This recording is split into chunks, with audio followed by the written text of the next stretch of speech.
Fala, rapaziada, tudo bem?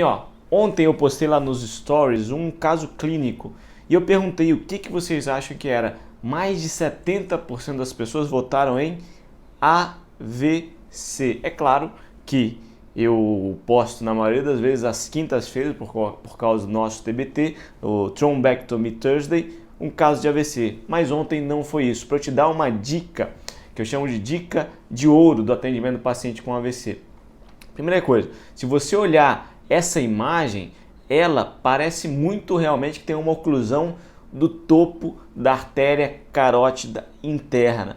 E eu mostrei para vocês tanto a injeção na carótida comum, na carótida no PA e na carótida no perfil, sempre desse mesmo lado. Mas precisa de alguns dados a mais que você precisa saber. Quais são os dados que são importantes para você sempre reconhecer? É a história, é a anamnese.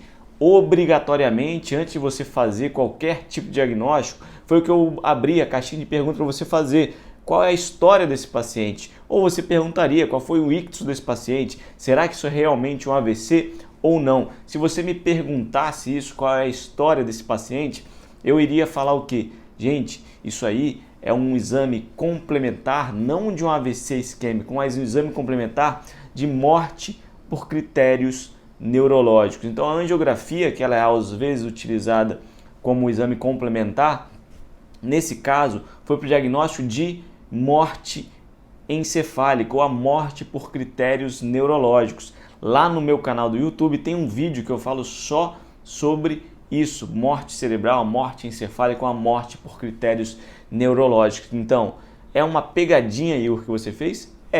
Foi uma pegadinha que eu coloquei para você sempre lembrar, muito importante.